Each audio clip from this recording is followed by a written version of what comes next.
Accept where you are. God have you there. No matter how we got here, this is where he has us.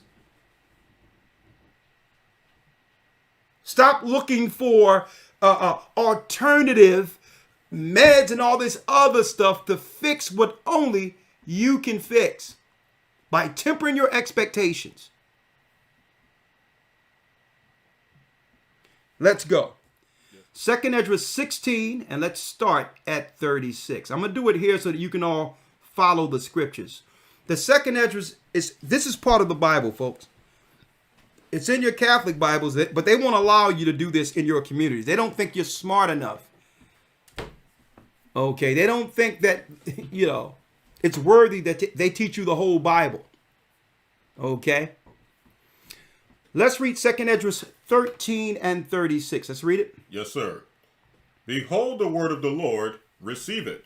Believe not the gods of whom the Lord spake. Now the Most High said, it says right in Esdras, behold the word of the Lord. That's our Bible, folks.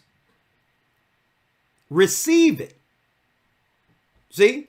It's one thing to have a Bible, but it's another thing to receive the words in it. See, this gives us our true purpose. So now we're not going to walk through life with unrealistic expectations. Receive it. Read. Believe not the gods of whom the Lord spake. Believe not the gods whom the Lord spake. These are the gods over mainstream religion. They'll lie to you. They'll deceive you. They'll disappoint you. And only to leave you out dry, depressed at the end of it. Read. 37. Behold, the plagues draw nigh. The plagues are drawing near. Don't let these Christian churches and all these other places deceive you to keep just enough to keep you feeling good and sleep while the plagues takes us over. While the governments of the earth plan to roll over you. It's these trusted institutions that are prepping people for the fall. Read. Behold, the plagues draw nigh and are not slack. Are not slack, come on. As when a woman with child in the 9th month bringeth forth her son, within 2 or 3 hours of her birth, great pains compass her womb. Come on. Which pains, when the child cometh forth, they slack not a moment. So what is this saying, folks?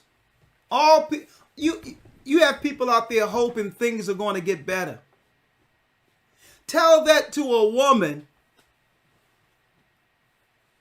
in the 9th month with contractions. Okay, and guess what? There's no social epidural for this, folks. Tell that to a woman that the longer she wait there in cramps, things are going to feel better. That means, if we want to deal with this analogy here, the world will only get worse. That woman gets no relief until the baby is delivered. And the children of Israel aren't delivered yet. So this expectation, lying to ourselves, instead of dealing with the reality of our lives, is what leads to depression. We need to stop lying to ourselves and think things are going to get better. They aren't. To think that one day, whatever degree I have or whatever education I have will transfer itself with a better job in hopes of making the money I once made. No, the machines are replacing you. Mm-hmm. The immigrants are replacing you. You'll be better off dealing with the reality of your life and doing something in its current state than waiting for something to change. Because the closer we get to our people deliverance, and it's happening, the worse the world powers and their gods and their Gentile religions sending their people against us. The closer we get, the more they'll attack. It's going to make you even more anxious, more upset. Because why? You're going to feel, I did everything that I was supposed to do. I did what my parents told me. I went to church. I was a good person. I did everything in my life. Now, my life wasn't supposed to end out like this.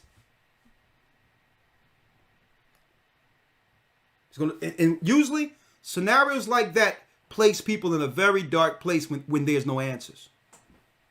But first of all, you have to actually accept that things will get worse, not better. And some people might say, well, what type of hope is that for me? What type of hope is that? I have to have some reason to live and aspire to live, right? No. You're thinking wrong. Understand this.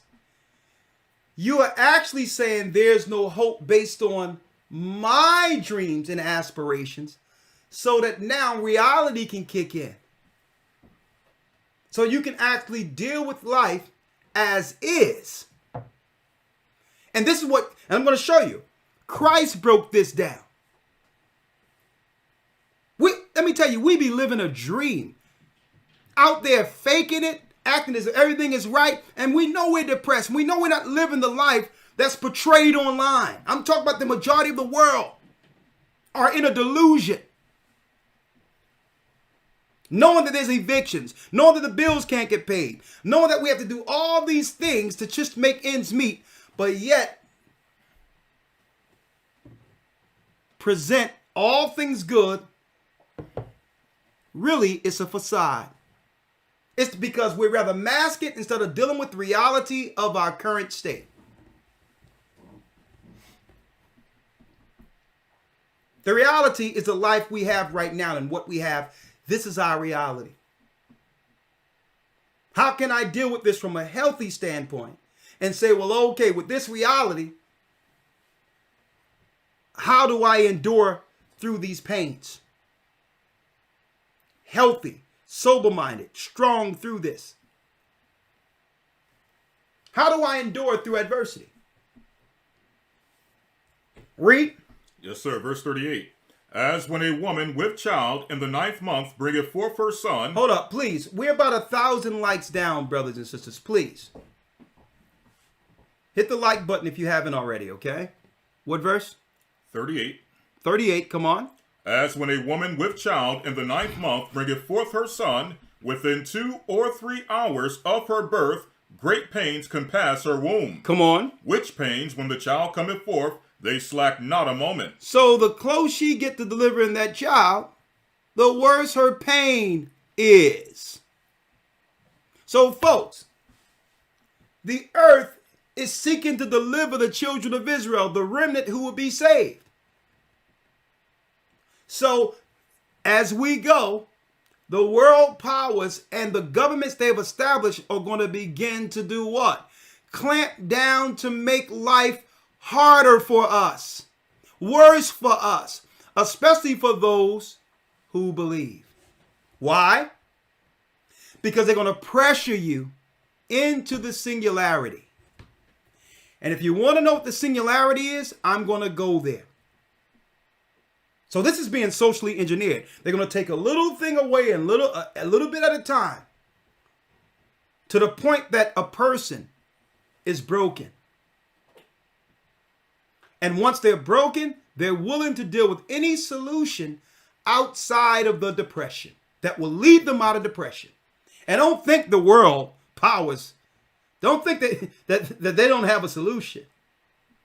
So they're going to systematically take everything away.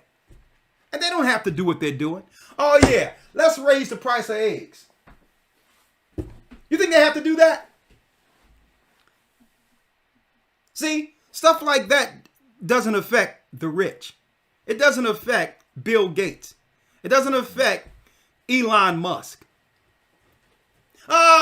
You think that's just, okay, let's just raise the price of eggs for no reason. Why? Man, because the majority of the products we make have eggs in them. So what we're not telling them is that we're going up on everything. not just regular eggs. Anything that have eggs in it, they're going to pay. And then they'll give you your WIC programs and all these things that haven't, since we're on the child portion of this, a woman in travail, if you may. Then they have WIC programs. I know about this in in Philadelphia. I grew up, in North Philadelphia, the WIC program. Then they'll tell you, yeah, in the WIC program now, these are the things you can no longer buy with WIC. Eggs are up and all that. So we're going to take eggs off the table for a minute. And we're going to give you a list of all these things that are unhealthy that we know going to break down or may not, who knows, not give your child the proper nutrients. You don't even see that, folks. You don't even see that, how they've weaponized.